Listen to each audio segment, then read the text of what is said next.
Welcome to Shorty Supercoach and welcome to Short of the Length. I've got Jeff with me as always, and it's probably lucky we are doing this on the eve of the next test because I think probably after the last test, just need a few days to calm down. I think so, Danielson. Yes, very lucky. Wanted to lop a few heads, I think, directly afterwards. So it was just amazing, wasn't it? It was just like watching a car crash, I think, sometimes.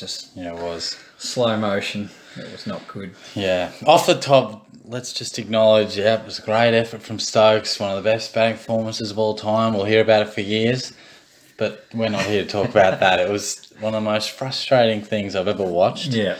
And so I watched a bit of it with another mate. Apologies about that. No, that's all right. I was home alone. I believe it was a little cold between us. I did have Jess. Actually got Jess interested in cricket there for a bit. Yeah, well, you're really scraping the barrel when you called on Jess. I don't think she'll do it again. No. But anyway, I went to bed at about 11. Yeah. Was feeling reasonable. A little nervous, but reasonable. Set the alarm for like 1 or whatever it was, and then so they had 40 runs to get in 1 wicket. I didn't realise that they'd already got another 30 with the 1 wicket or whatever it was. Yeah. And just watching it and flicking a few texts that we'll review in a second. I thought I'd just want to run through a couple of texts. Not all of them I can read out, but I thought it'd just be a bit of fun. And it was unbelievable. I think watching it was just, as you say, as a car crash, just to see. You almost felt it could happen and the crowd was up and you thought, don't let this be one of those once in a lifetime things, surely that's the worst thing, mate. That's with Australian cricket. I don't think it is a once in a lifetime thing. Yeah, true. And that's probably what even hurts more. Yeah. I mean, it's a bit like the Geelong Footy Club before 7 to 11, where you're just, watching the same thing happen over and over again. It's Groundhog Day. Yeah. And of course I can remember going back quite a few times. I can remember the Allen Border Jeff Thompson one, which was incredibly similar. That was about 70 odd runs the last wicket. They got 37 the night before, and so everyone was going, another 37. And of course that was a real slow crawl though, because that was the difference. I mean, Stokes was that guy that was capable of just doing it so quickly when he set his mind, where if it had been someone else, even another batsman, it would have been more and more pressure, but he just did it so quickly. And even the fact he did in the World Cup was almost like you knew he could do it and he could handle it.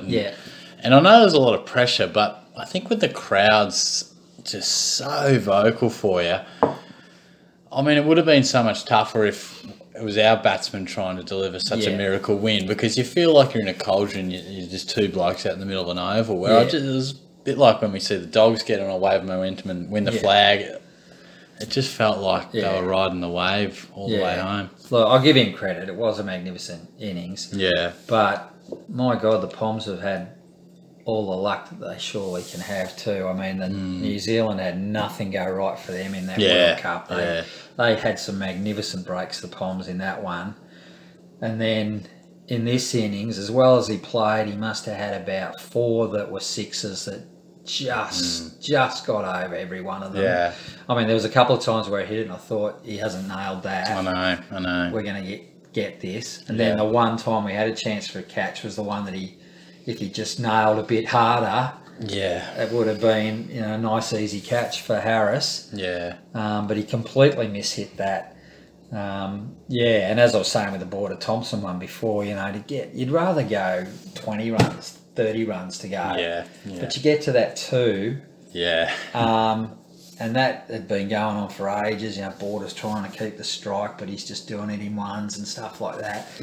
And then you've seen the one where he actually drops the catch. I don't think I've ever seen before. I mean, I'm sure it's happened, but you very rarely see a guy drop a catch at slip and it goes straight up and the bloke can come in from behind and just take it. Very rare.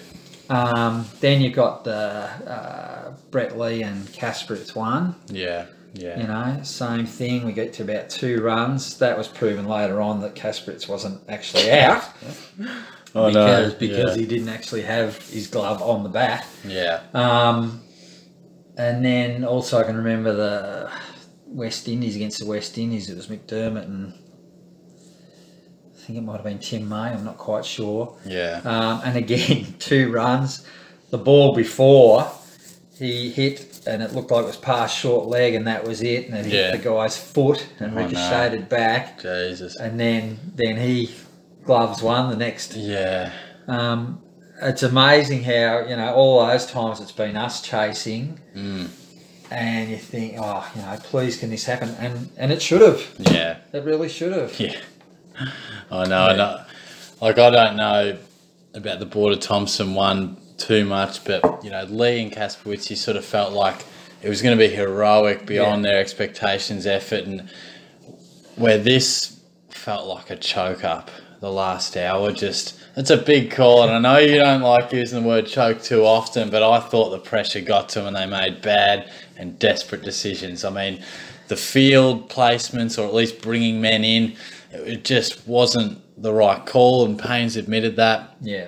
Since he's been great so far, but people are calling for him, and if he wasn't captain, he'd be dropped. Yeah. If he wasn't captain, he also wouldn't have been able to make as many mistakes. Yeah. But so it's tough to say. And then obviously the Harris catch, it's tough. It ended up being tough. You don't know whether he got to it as good as he could have. It's hard to say. It's a half chance, but just the DRS. It looked like it was in his hands too, didn't it? The Harris one. It looked like he actually just had it, and then as his hands have hit the ground, it's come out. But as hard as it was, Stokes took his chances. Yeah, that's where you make your name. Yeah, that's right. It's half chances in any sport.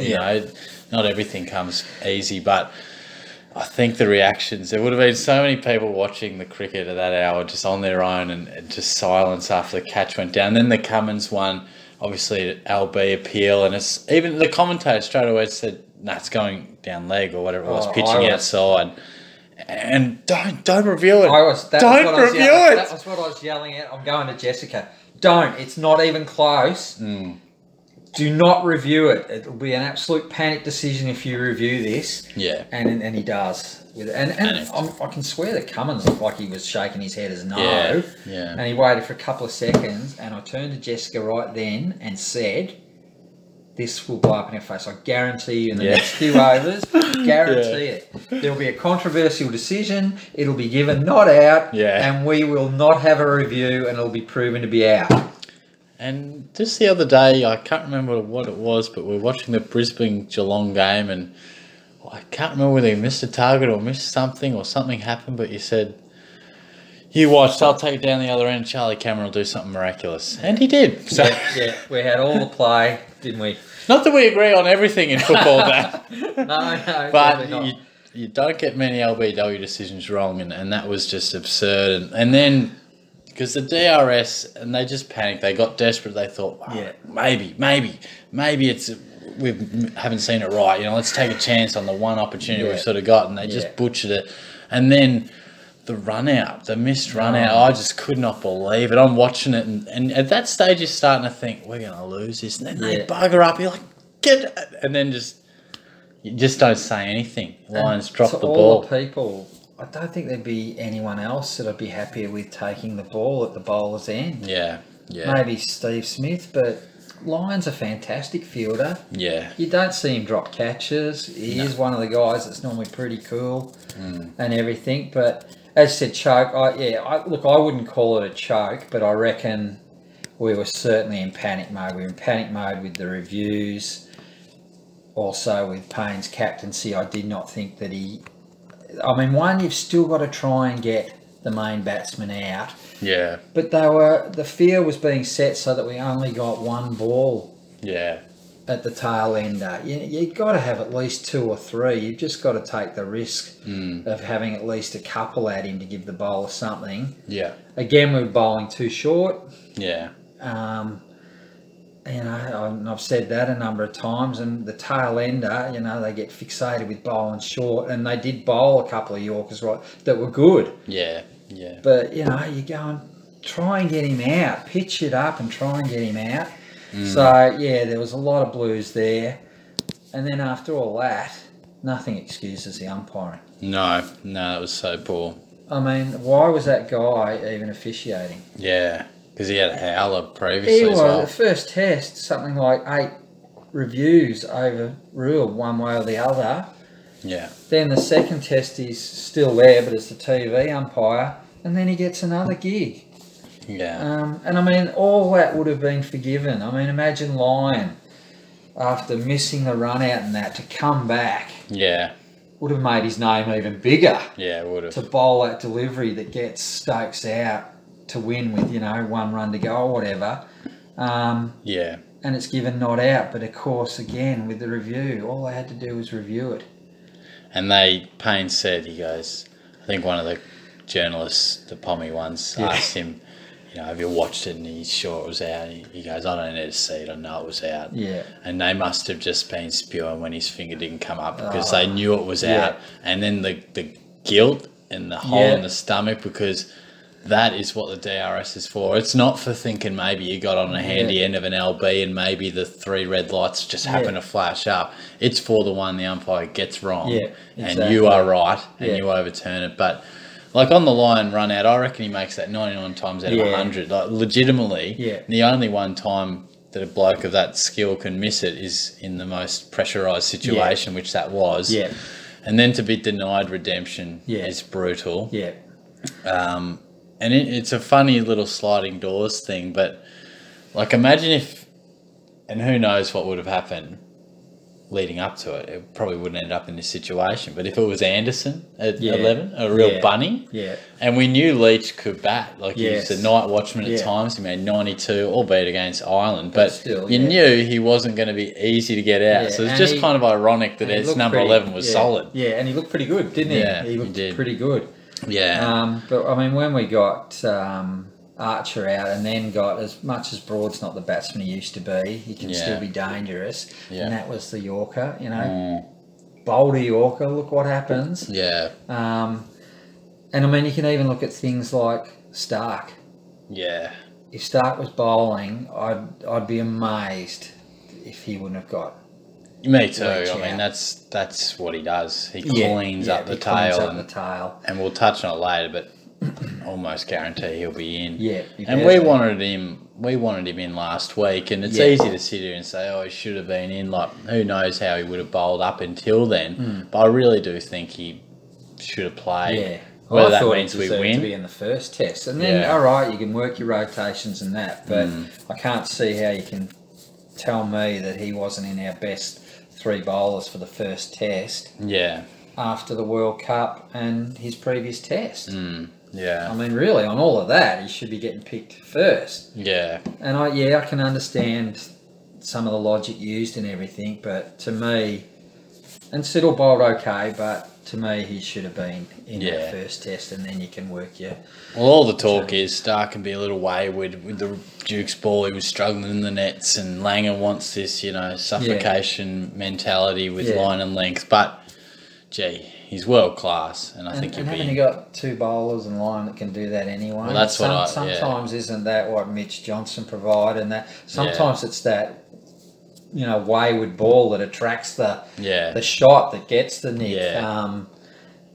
Point of difference, X factor ball. Yeah. Like, people say, oh, Stark doesn't really have a stock ball. Well, Siddle doesn't really have a Stark ball, they both have different things. Yeah, and his pace and everything. And then another thing that I heard again brought up was being a left-hander, he provides the foot marks for line. Yeah. So if he was playing, I'm sure again, foot marks probably would have been more savage. Yeah. Line would have got more spin. I hadn't thought of that. It's a good point because that's something that someone wouldn't understand why Test cricket's so intriguing. Over 5 days, the foot marks build up because of this bowler, which allows you to spin at it. So it's very interesting. Yeah. And obviously you don't pick a guy just because he's a left-hander. Just build some foot marks, could you, mate? But exactly. So I'm hoping that he has to come in. He absolutely has to come in. To my way of thinking, it has to be Cummins, Hazelwood and Stark. Yeah, no, I agree. Yeah, so it'll be interesting to see. I'm just having a look at a couple of texts here. Right, just a couple of exchanges we had throughout the night. Well, it started well at 8:30 was "Yeah, baby" from you. And I respond so good. Yeah. But then in an hour and a half, things get a little more testing. Need a wicket. There was another word in there. Lion's the key. That one's for you. And I say this is concerning. Might go to bed, set the alarm, hopefully wake up the wickets. And you've given me a nice little summation of just where we're at. But then 10:55 on your bike, Bairstow. And I clearly didn't go to bed because I said, tell your story walking, dickhead. And then, look, I think I must have gone to bed. But I've woken up at 1:04, about to rage. Something I won't read out, just a 4-letter word explaining my frustration. Line, oh my God. And then you responded with just one word. Also 4 letters, but that's pretty brutal. We won't read that one out. And then I've gone to all sorts. That's the series done. Absolutely pathetic. And you've responded 3-1 England. So we're in all sorts at about 1:18. Oh. I was utter choke. I'd stop calling lion goat. Piece of shit, I say. It's 1:20. I'm going off my absolute nut. Yeah. Then you say, drop catch, F the run out, then the worst umpire in history gets it wrong again. Payne pathetic as well, allowed him to farm the strike. Total panic, and then the mention of your cricket buddy, Jess, who is my sister and your daughter, for those who don't know. And yeah, so that was a fun little exchange that I just thought I might relive. I haven't relived that yet. And I don't know if I mentioned, but my experience watching the last ball, because you know my TV at home, I don't have a remote. I broke that. Do you know how I broke that? Throwing it at the TV? Throwing it at, I think, the wall, not because of a sporting thing, but because I couldn't tune the channels. I'm not the most patient. You know how I go with those fiddly little things? Yes. Sometimes I'm patient with some things. Yeah. But just couldn't tune the channels and I cracked the absolute shits. But anyway, so I don't have a remote. No, that does sound like you, Daniel. Yeah. I don't have a remote. So in order to change the channels, turn it off, you're buying the little buttons under the TV. Yeah. So as he's coming in, and I know they're a shot away from him, my finger is absolutely rested on the power button. And I, bang, straight off. Yeah. Straight off. I heard just a minuscule sound of to sort of know where it was going. Yeah. Straight off. Straight to bed. As angry as I've been about sport. Yeah. Probably only 2 games of footy where there's no second chance, because like a grand final or a final, because at least this, we rock up tonight and we can redeem ourselves. Yeah. But gee, I was annoyed. So that was frustrating. Yeah. But I don't think I was much later than you. I maybe let it go for 10 seconds. Yeah. And that was it. And I haven't seen that shot. I couldn't tell you exactly where it went. Yeah. I haven't seen any highlights, any radio that came on. See you later. Didn't listen to it, because some people they say they ring up and I've acknowledged it. It's outstanding, great. I have acknowledged it as an extremely great performance, but I will not be listening to it. And today in Jared's monologue at the start, building up the cricket, almost out of nowhere, like he does that slight pause and then plays audio, was some highlights of Stokes and the missed out. So I had to turn him off straight away too. I didn't appreciate that. I did hear a little bit of that. I was picking that up, and I didn't actually hear what Jared said, but I heard a few people ringing and saying, any chance for warning, Jared? I'm ready to jump again. Yeah, so brutal. No. But and I mean, the thing is, I don't think you can feel the elation of victory and the absolute joy that we feel when Geelong have won a premiership or what have you, compared to other people. Sure, other people are happy in that, but we are absolutely in raptures. Yeah. You can only be that way if you also feel the defeats extra hard. Yeah, that's true. And we do that too. And I'm with you. I couldn't compare it to too many other things other than what we talked about with some of the other cricket matches. I'll throw another guy in there. Greg Norman at the Masters. Oh, yes, true. I have nightmares after that. Just absolute nightmares. Yeah. And I mean, it just wasn't once, it wasn't twice. I mean, it was majors, but it was the Masters was just the most. Well, it's well before my time, but I can tell you what happens because I've heard, it's painful. It is just absolutely shocking. How unlucky he was, but also he obviously stuffed up. But I do think a lot of times the breaks that he copped early led to that. And again, about choking, I'm not one to say choke unless I really think so. The one that he did choke in undoubtedly was the Masters when he went in with a 6-stroke lead on Geldo and lost by 5. Yeah, you could because you could physically see him. I've seen it in tennis with Jana Novotná and there's been a couple of other times where, to me, a choke is where you can actually physically see that it's affected them. It's a very easy word to throw out. Yeah. But, it'd be that, the cricket and, the footy and that. So, you've got to feel it. It's got to hurt because you're invested in it totally. Yeah. But as you also said, the one thing that's different here is that they have a chance for redemption. And as good as win as that was by the Poms, if we get out and win this series, it means nothing. It's like a footy season where a team has a big win over you. Yeah. But in the end, there's only one winner. Yeah, they won the battle, but we'll win the war. Yeah, and that'll still go down in history as a great win, but it won't have anywhere near the effect if we still win. So this is where we have to be super strong. Yeah, yeah. This is where the toughness and the mental fortitude and everything, and I think Justin Langer is a good guy to have for that. I see they've already rushed Steve Waugh back. Yeah, he's back. Yeah, he's back. Steve, get over here. Yeah, we need you. So this is their chance because all that can come to pretty much nothing. And I think they'd want to win it. I mean, yes, a draw will keep the Ashes, and that would be that would still be really good. But I think after this last test, they really need to go on and win it. Yeah. So it's up to them. The ball's in their hands. So. Yeah. Because Stokes' innings can either be the one that took the Ashes out of Australia's grasp and wrestled it back to one of the best series wins of all time, or it can be what an incredible innings, but the Ashes still went home with the Aussies. And look, I'd still rather be in our camp. I know there'll be a lot of momentum with the Poms and that, but I do think Smith comes back into our side, and I do feel like they had an outstanding batting performance led by Stokes, but I still feel as if our bowlers can run right through that batting line. It's either a little optimistic, tad biased, but I'd still rather be where we are in terms of retaining the Ashes. I still think we hold a slight upper hand, given we only have to draw it to take them home.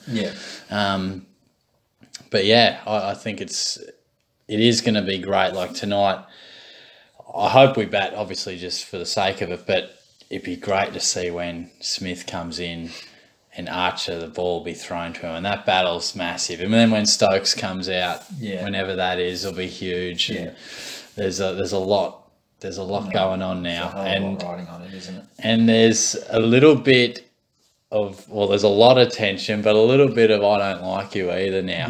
I think we entered the Aussie team that's just nice and respectful now. Where now it's sort of like, no, get stuffed. Who are you, Joffrey who? And you're telling Tim Payne that he panicked. He's talking a whole lot of shit, and I want to see him get absolutely smashed. He is pissing me right off. He's great, well bowled, but I want to see Smith take him to the absolute cleaners. He hasn't got him out yet. He knocked him out. But he's talking a big game, and I want to see his head get knocked off. And I love when all these opposition teams, the Indians are classic at it, of always bringing up what Australia has said and that, but just miraculously forgetting anything that they've done or said. They're choir boys. No, we don't say anything. And from what I've heard, Australia being not any different to, they're different to what they were before with some pretty ordinary sledging. But you can still sledge. Got to play hard. It's Test cricket. That's what it's called, Test cricket. So no, I'm with you. I mean, to get rid of him for 67, you got to be a pretty ordinary batting lineup to go up for 67. I'm quite happy that Roy's still in the side. He might be a different proposition at 4, but It's really down to the batsmen, isn't it? Yeah. Because both teams are definitely stronger in the bowling lineup. I think we said that. Yeah, for coming sure. into the series, didn't we? Yeah.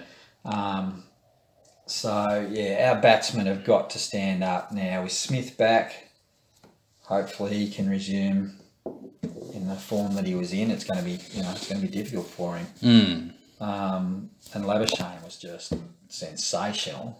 Yeah. So, and I'm glad that I haven't asked you about what you thought of Khawaja and that. I thought that's the right move.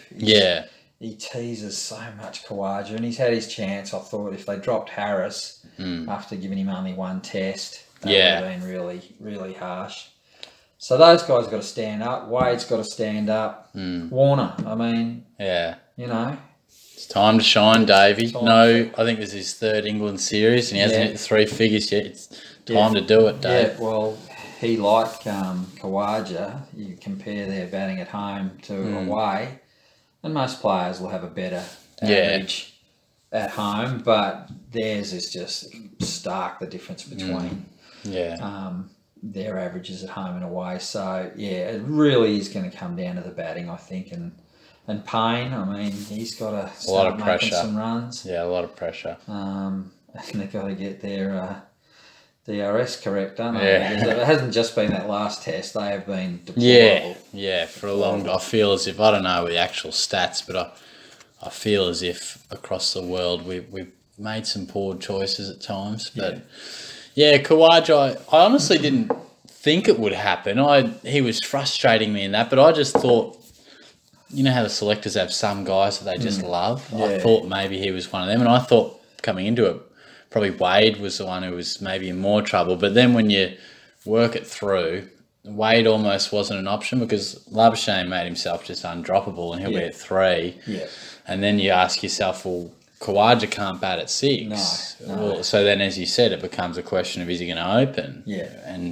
And his stats say he's a good opener, but not against a swinging ball. So and it's not as though this is the first time it's happened. He has been a bit of a tease his whole career. Yes, he's made some good runs and his average is not bad, but he's promised, I think, more than he's ever delivered. Yeah, so, for sure. And I mean the thing with Wade, his 100 was good and he's been disappointing otherwise. But I think in this situation, he's the sort of guy that if he does get going, he can score quickly. And I think that's what we really need in this series where bowlers are on top. Yeah. You can't afford to be just hanging around. You've got to get the runs when you can, when you've got the chance to do it. And I think he is one guy that can do that. So, yes, it's really going to be huge. It's going to be a big night. Big toss. I don't know what the weather's meant to be doing. It's not looking good. Oh, isn't it? No. Oh, no, it looks bad. Can I say right now that England's an absolute hole of a place? Well, I was listening to a bloke on the radio and he said there's 2 types of weather forecasts in Manchester, and that's it's raining or it's about to rain. What a pile England is. Honestly, I think Manchester's very similar to Wellington, New Zealand. Yeah. You've heard my thoughts on Wellington, New Zealand. So, but no, apparently it doesn't look that good. I don't know.